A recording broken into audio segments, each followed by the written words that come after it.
तो हेलो मेरे प्यारे बच्चों, आप लोग अच्छे होंगे और अच्छे से बच्चा पढ़ाई कर रहे होंगे। ठीक है, मैं आज आप लोगों के सामने एनसीईआरटी एक्सरसाइज 1.2 लेकर आ गया हूँ। कहीं कहीं बच्चे के पास कंफ्यूजन होगा माइंड में। ये जो 1.2 एक्सरसाइज है ये बच्चा न्यू बुक से है, न्यू एनसीईआरटी बुक कुछ अपडेट किया, कुछ सिलेबस को रिड्यूस किया था, डिडक्ट किया था कुछ सिलेबस को। तो ये जो हम बता रहे हैं, पिछले दिन 1.1 एक्सरसाइज हुआ था, आज 1.2 हो रहा, ये आपका न्यू बुक से हो रहा है। ठीक है, आप देख लेंगे बच्चा पुराने वाले बुक में जो मैंने बताया हूँ, मेरे इसी चैनल पे अपलोड है एक वीडियो कि कौन कौन सा बच्चा कटा हुआ, तो आप उसको देखकर ये अच्छा से वेरीफाई कर लेंगे कि जो भी मैं पढ़ा रहा हूँ बच्चे बिल्कुल एग्जाम में आने वाली चीज ही पढ़ा रहा हूँ। ठीक है, जो अपकमिंग एग्जाम्स है। तो सबसे पहले मैं यहाँ पास बात करता हूँ रेशनल नंबर की। क्या बात करता हूँ? Rational number. एक सेकंड मैं देख लेता हूँ बच्चा, वीडियो सही आ रही है ना? हाँ बिल्कुल सही है। सबसे पहले अगर बात करें तो रेशनल नंबर, तो आप लोग रेशनल नंबर जानते हैं क्या होता है rational number? A number is written in form of p by q where p and q are integers and q not equal to 0। क्या बच्चा रेशनल नंबर का क्या डिफिनेशन होता है? A number is written in form of p by q here p and q are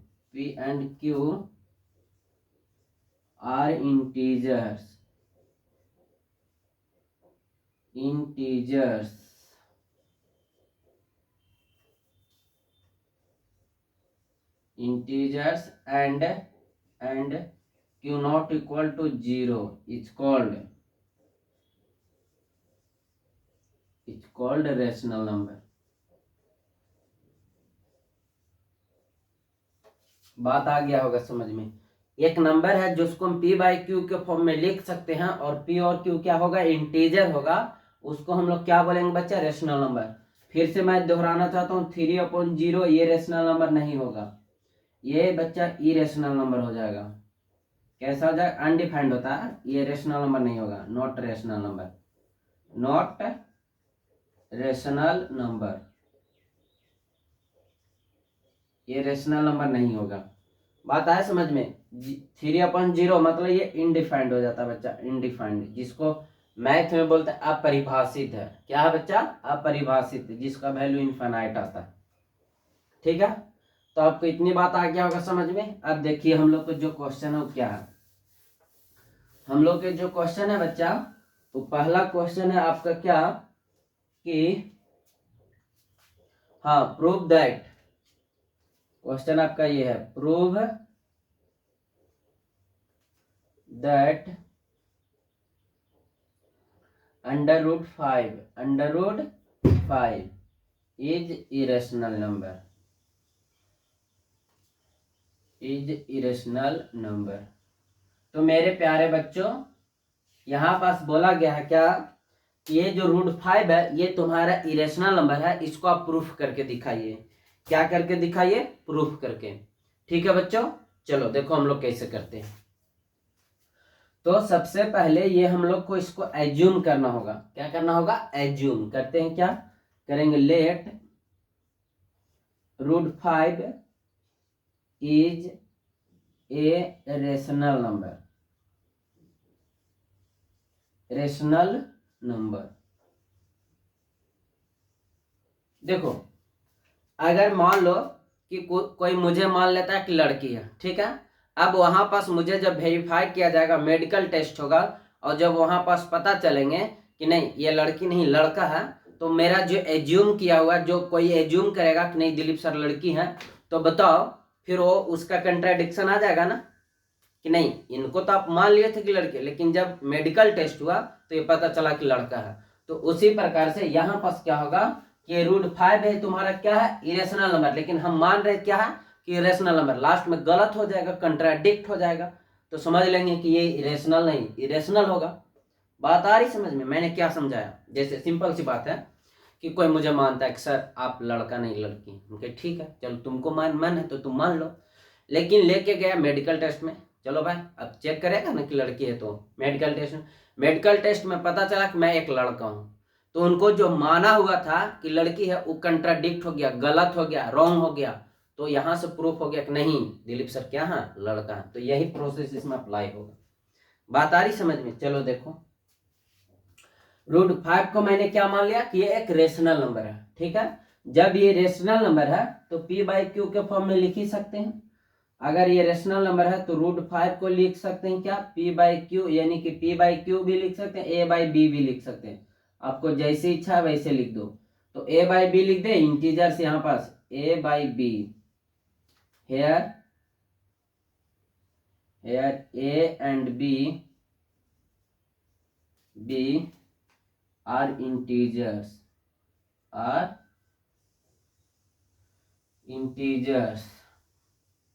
and common factor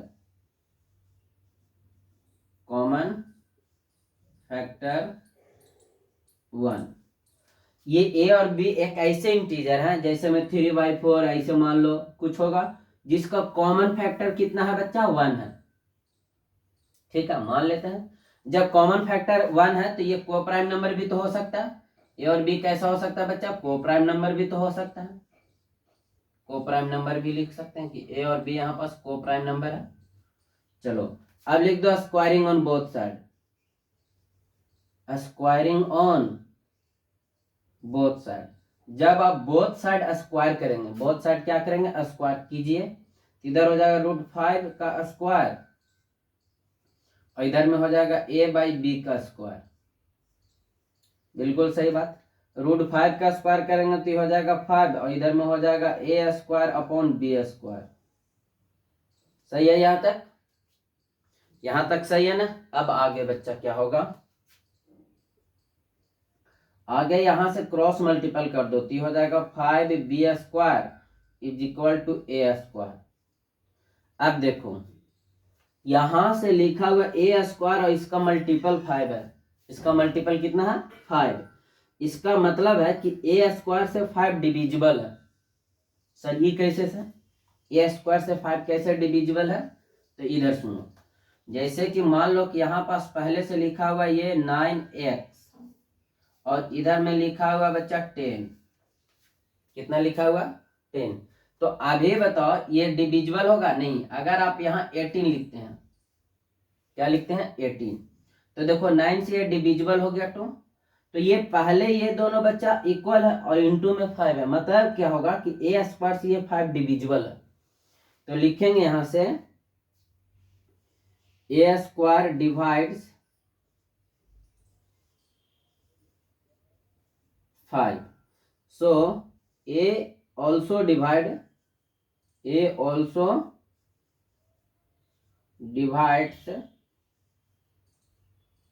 5।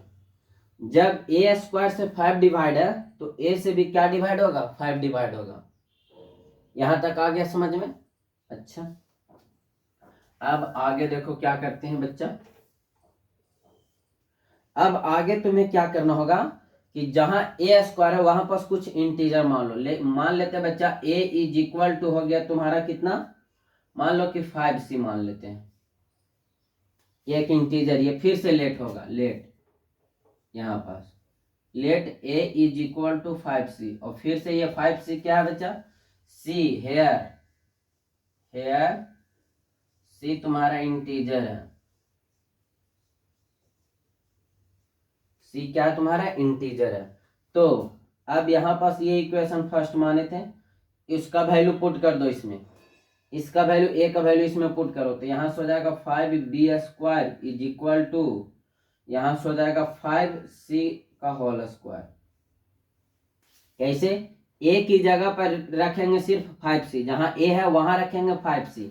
हाँ sir, a की जगह पर मैंने 5c रख दिया और इसका स्क्वायर है तो स्क्वायर कर देंगे तो यहाँ से हो जाएगा 5b² = हो जाएगा 25c²। 5 से ये कट जाएगा कितने बार में, 5 बार में। तो यहाँ से B square is equal to आ गया 5c²। अब फिर से बच्चा ये देखो कि यहाँ पर कोएफिशिएंट 5 आ गया, मतलब बी स्क्वायर से 5 डिविजिबल है। लिखेंगे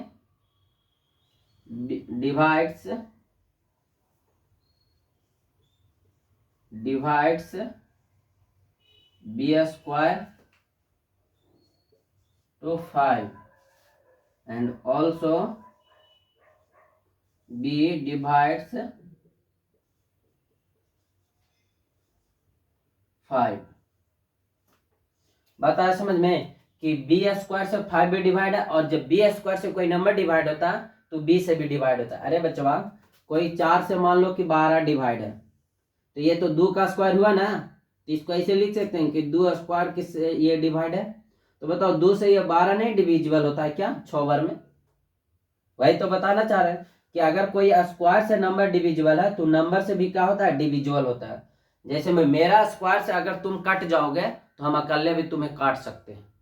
बात आ रही समझ में? चलो तो अब देखिए, तो यहां से क्या आपका कंट्राडिक्शन मिला कि ये जो है, ये जो 5 था बच्चा वो तुम्हारा ए स्क्वायर से डिविजिबल था, और ए से भी डिविजिबल था 5। अच्छा इधर आएगा, जो बी है ये भी डिविजिबल है किससे बच्चा, बी स्क्वायर, जो डिविजिबल बी स्क्वायर से डिविजिबल है 5, और बी से भी डिविजिबल है 5। मतलब अगर हम बात करें ए और बी से दोनों डिविजिबल हो रहा है 5, यहाँ पास भी और यहाँ पास भी। तो बताओ जब दोनों डिविजिबल हो रहा है 5 से, तो यहाँ से कॉमन फैक्टर ए और बी का कितना आ गया, 5 आ गया कि नहीं आ गया? थोड़ा सा सोचो, दिमाग में जोर डालो। अच्छा कोई नंबर है जैसे कि ये 40 है और दूसरा 30 है, दोनों अगर 10 से कट जा रहा है तो दोनों का कॉमन फैक्टर 10 हो जाएगा कि नहीं हो जाएगा? बिल्कुल हो जाएगा कि सर दोनों 10 से कट रहा है तो इसका कॉमन फैक्टर हो जाएगा। जो दोनों नंबर को डिविजिबल कर दो कॉमन भी हो जाता। तो लिखेंगे हेंस, या तो here A and B divides 5, so common factor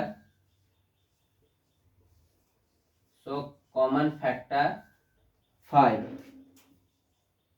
common factor क्या है, 5 है। देख ले तो मैं नीचे दिखाई दे रहा है कि नहीं दे रहा? यस, कॉमन फैक्टर क्या हो गया, 5। सो आवर, अब यहां पास लिख देते हैं, आवर assumption आर रॉन्ग। जो हमने एज्यूम किया वो क्या हो गया बच्चा, रॉन्ग हो गया। दिस इज कंट्राडिक्शन हो गया कि बच्चा माने तो इसका कॉमन फैक्टर तो 1 आना चाहिए था, लेकिन आ गया क्या, ये 5। So our assumption are wrong, so √5 is an irrational number। आप यहां से और लिख सकते हैं, नहीं ठीक है इतना ही काफी है। इतना में बच्चा आपको 3 नंबर देगा। ठीक है, आई होप आप लोग को अच्छा से समझ में आया होगा। आप इसको एक बार देख लीजिए, वीडियो को पॉज करके नोट कर लीजिए, नहीं तो आप स्क्रीनशॉट भी मार सकते हैं। ठीक है, अगर मेरा स्पीड स्लो लगेगा तो आप यूट्यूब में स्पीड बढ़ा के भी देख सकते हैं। ठीक है, ये क्लियर हो गया। चलो अब हम लोग नेक्स्ट क्वेश्चन की ओर बढ़ते हैं। अब इसी बस अगर बच्चा ये रूट वाला प्रूफ करने की बात करेगा तो यही एक टफ होता है। √5 दे देगा, √3 दे देगा, √7 दे देगा, √2 दे देगा, यही बस एक क्वेश्चन होता है जो टफ होता है। बाकी इसके बाद और भी क्वेश्चन में करता है वेरिएशन, लेकिन वो सब और भी आसान होता है। देखो कैसे, अभी बता देते हैं आपको। इसका जो सेकेंड क्वेश्चन है वो क्या है, सेकेंड क्वेश्चन यहां पास बोला जा रहा है क्या कि prove that 3 + 2√5 irrational number is irrational number।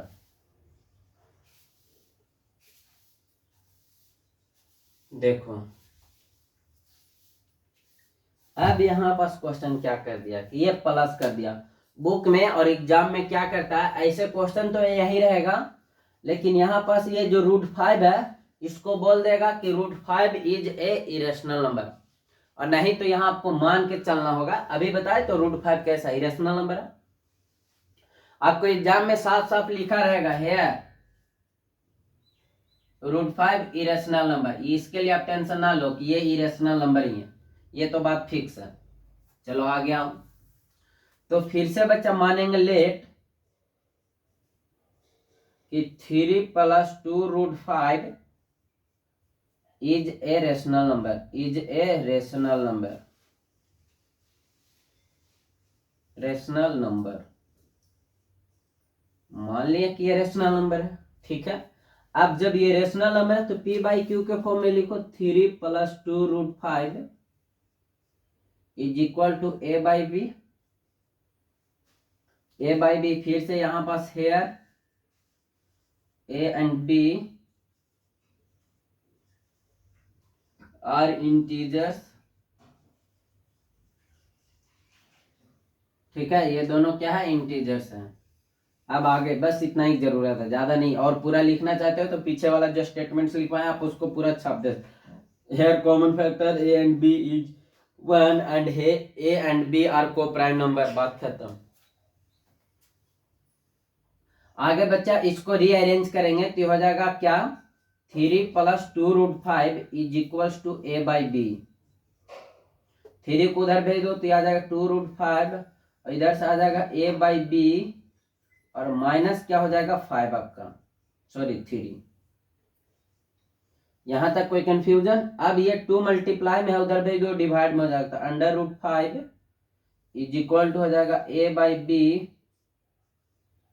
और 2 यहां चला जाएगा बच्चा इंटू में, ये हो जाएगा -3। आप ऐसे लिख सकते हैं, ना तो अब क्या लिख सकते हैं, तो आप ऐसे लिख सकते हैं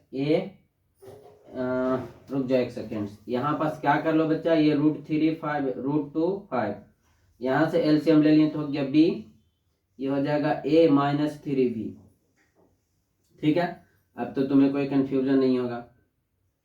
यहां से करोगे तो 2 को अब उधर भेज दो, ये रह जाएगा √5, और ये हो जाएगा A -3B, और बाई में ये हो जाएगा 2B। अब देखो, अब हमें बताओ कि कभी भी आप लोग 9th में पढ़े हैं कि एक रेशनल नंबर में से कोई नंबर को सब्ट्रैक्ट करते हैं, जैसे 3 4/2 -2, तो क्या रेशनल नंबर नहीं मिलता है? हाँ या ना बोलो।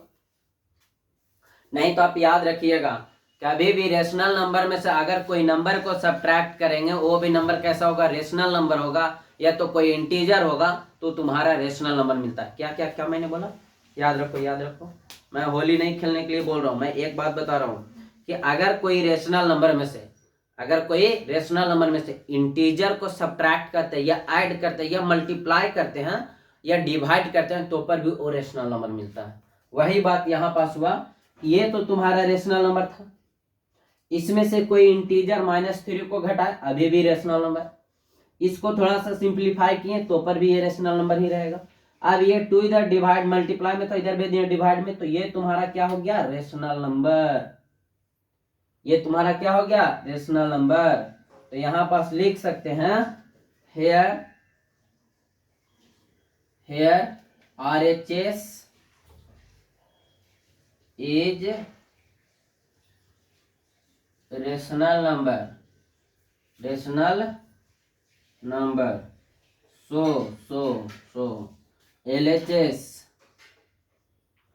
is also rational number.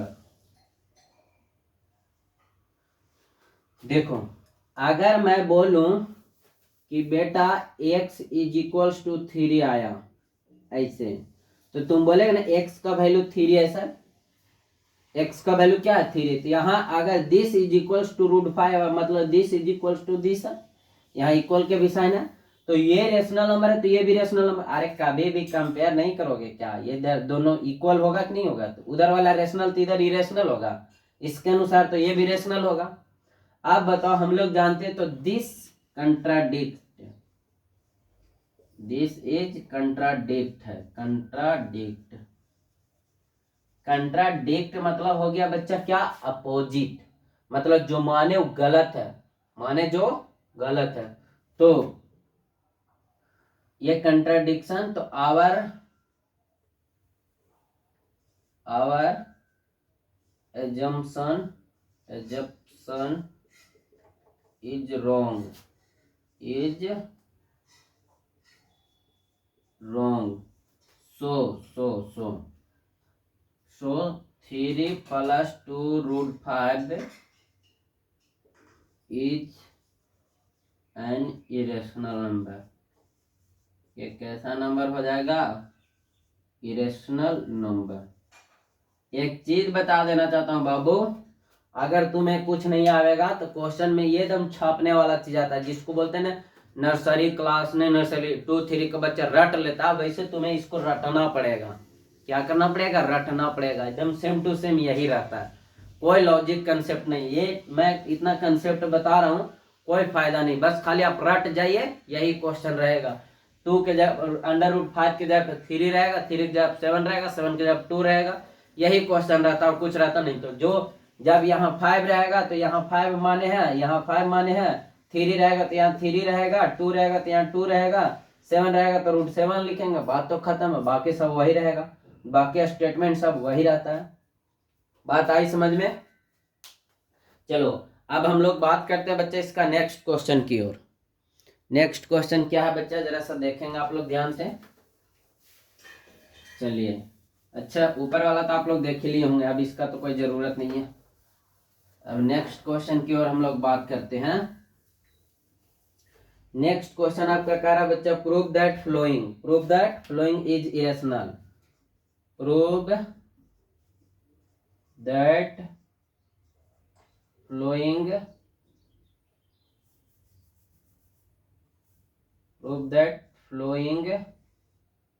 oh my god, flowing irrational number, flowing are irrational।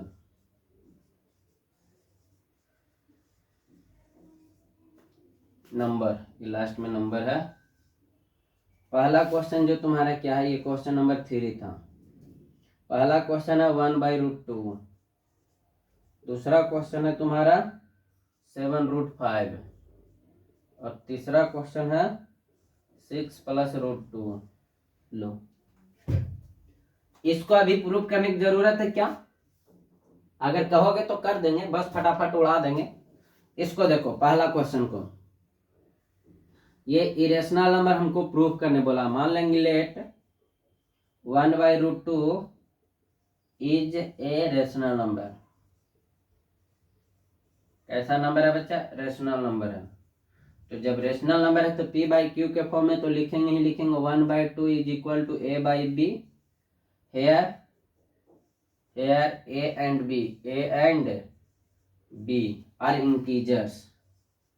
are integers, and क्या लिखेगा बच्चा कि a and b are co-prime, co-prime मतलब इसका कॉमन फैक्टर कितना होगा, 1 होगा। पूरा स्टेटमेंट बोले ना वही छापना होगा तुम्हें, कॉमन फैक्टर 1 होगा,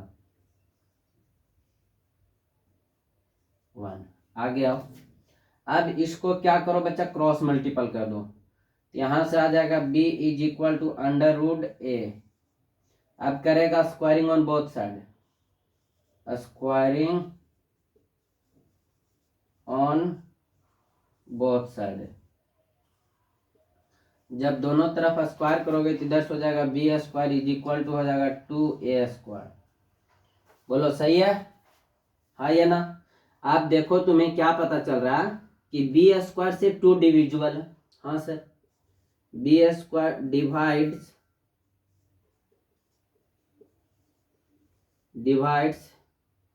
b² is 2, so also b divides 2, B square 2 से डिवाइड है, तो बी भी किससे डिवाइड होगा बच्चा? 2 से। सिमिलर आ रहा है कि नहीं आ रहा है? देख लो, तुम पूरा कंसेप्ट उठा के पीछे वाला कॉपी देख सकते हो, या भी जस्ट करवा वो देख सकते हो। अब यहाँ पास तुम्हें मान लेना होगा कि लेट, फिर से बच्चा, B square is equal to 2c, integers यहाँ पास मानना, जो c क्या है? c इंटीजर्स है बच्चा। लो ये मैं लिख देता हूं। देखो, कोई बच्चा कह रहा है सर ये b की जगह पर 2 ही क्यों माने, 2c ही क्यों माने, हम कुछ और भी तो मान सकते हैं। बच्चा इसका कंसेप्ट है कि अगर इससे मानो 3 मान लोगे तुम, 3c, तो क्या इससे डिविजिबल होगा? तो मानने के लिए तो हम बहुत कुछ मान सकते हैं, फलाना ढकाना चिलाना सब मान सकते हैं, लेकिन मुझे फायदा कब होगा, मुझे बच्चा रिजल्ट कब मिलेगा? जब इसका डिविजिबल होगा तभी तो। क्या यहाँ मान लो जब 3 मान लेते, 3 से नहीं डिविजिबल होगा, चलो ठीक है तुम्हारी बात की, लेट्स सी के जब 3 मानते हैं तो नहीं होगा डिविजिबल। क्या यहाँ हम 2 मान के गलत कर दिए क्या? हाँ, तुम बोलता 3, हम बोलते हाँ चलो 3 नहीं कटा, चलो और नंबर सोचो, कहेगा 4 सर, 4 तो कट गया सर, 5 मानो, 5 भी नहीं कटा सर, और मानो, मानते जाओ। लेकिन हमको रिजल्ट कब मिलेगा? जब तुम बी की जगह पर 2c मानोगे तब। चलो आगे हम, अब बच्चा क्या होगा, बी की जगह पर पुट कर देते, ये इक्वेशन फर्स्ट, बी की जगह पर पुट करो तो ये हो जाएगा 2c का whole square is equal to 2a square. यहां से करोगे आगे तो आ जाएगा 4c square is equal to 2a square, ये 2 से ये कैंसिल आउट हो जाएगा, आ जाएगा 2c square is equal to a square. अब देखो ये जो है बच्चा a स्क्वायर से 2 डिविजिबल है कि नहीं है? हाँ सर कोफिशिएंट है, तो अभी देखो जैसे 2 से बच्चा b स्क्वायर डिविजिबल था, और 2 से बच्चा b भी डिविजिबल हो जाएगा, तो उसी प्रकार से यहाँ भी डिविजिबल है। अब यहाँ पास कॉमन फैक्टर दोनों a और b का कॉमन फैक्टर क्या आ गया? a और b का कॉमन फैक्टर आ गया 2, जो हमारा कंट्राडिक्शन हो गया, कॉमन फैक्टर 1 आना चाहिए था, यहाँ 2 आ गया। और जब 2 आ गया बच्चा तो ये तुम्हारा क्या हो जाएगा, मेरा जो एजम्पशन किए हैं, जो एज्यूम किए हैं, वो कंट्राडिक्ट हो गया, गलत हो गया, रॉन्ग हो गया। तो अब पूरा स्टेटमेंट्स जो पीछे वाला √5 वाला करवाए थे वही छापना होगा यहाँ पास, वहां पास सिर्फ √5 था, यहाँ पास √2 लेकर बात खत्म कर देंगे। बात आई समझ में? हाँ या ना बोलो? चलो ठीक। अब नेक्स्ट, अब बच्चा नेक्स्ट क्या कहता है, देखो नेक्स्ट वाला और आसान है, इसको मानेंगे लेट रेशनल नंबर है, तो यहां से हो जाएगा 7√5 इज इक्वल टू a/b। फिर से वही बात, यहाँ से √7 रहेगा, इधर में आ जाएगा, सॉरी √5, इधर में आ जाएगा a/7b। ये तुम्हारा रेशनल नंबर हो गया, RHS तुम्हारा रेशनल नंबर हो जाएगा, उस हिसाब से LHS को भी रेशनल होना चाहिए, लेकिन ये इरेशनल नंबर है, this contradiction is wrong. So LHS is rational and RHS irrational, so our assumption is wrong, so 7√5 is a irrational number। बात खत्म। आ गया समझ में? अरे बोलो आया कि नहीं आया? ठीक, अब इधर आ जाओ, 6 प्लस, अभी बताएं कि 6 + 2 √2 को मानेंगे रेशनल, मतलब a/b, a और b are integers, here a and b common factor 1। बात आया समझ में? इधर √2 रहेगा, इधर में आ जाएगा a/6b। Oh my God, oh my God, oh my God, ये होगा। बोलो बात आई समझ में? अब तुम्हारा यहाँ पास फिर से बताओ RHS कैसा नंबर आ गया? RHS तुम्हारा रेशनल नंबर हो गया, और उस हिसाब से इसको भी होना चाहिए था रेशनल, लेकिन ये रेशनल नहीं इरेशनल है। ये कैसा नंबर है? इरेशनल नंबर है। So our assumption is wrong, our assumption is wrong, so this number is an irrational number, is an irrational number. पूरा दोनों सब करवा दिए हैं, बात खत्म है। आप लोग का ये क्वेश्चन पूछने की पॉसिबिलिटी बन सकता है 3 + 2√5, ये प्रूव करो कि ये इरेशनल नंबर है, तो ये क्वेश्चन अभी करवाए हैं, आप लोग याद रखिएगा। यहाँ पास लास्ट में मेंशन रहेगा कि √5 एक इरेशनल नंबर है। बाकी बम बम चैप्टर खत्म हो चुकी है। रेशनल, ये पहला चैप्टर नंबर सिस्टम। अगले दिन हम लोग बात करेंगे पॉलिनोमियल की। पॉलिनोमियल की फिर से बच्चा लॉन्ग वीडियो बनेगी, क्योंकि उस दिन कंसेप्ट की बात करेंगे। ठीक है, आप लोग कंसेप्ट के साथ साथ एग्जाम्पल सॉल्यूशन देखते जाएंगे और बिंदास होकर बच्चा अपना एग्जाम की तैयारी करेंगे। और अपने दोस्तों के पास इनवाइट भेजिए, आइए मेरे पास स्वागत है, फ्री में पढ़ाया जा रहा और बच्चा अच्छे से कंसेप्ट वाइज पढ़ाया जा रहा। ये नहीं कि सिर्फ क्वेश्चन को करवा दे रहे हैं, हाँ ठीक है डिंड हो गया बात खत्म, ऐसा नहीं। अभी चलो आगे और चलेंगे। ये तो सिमिलर टाइप का क्वेश्चन मिला, अगर डिफरेंट टाइप का क्वेश्चन मिलेगा हम लोग उसको करेंगे। बात आ रही समझ में? ठीक है, दोस्तों के पास शेयर सब्सक्राइब करते रहिए दोस्त, तुम ही लोग एक मेरा सहारा है, बाकी तो सब बेसहारा है।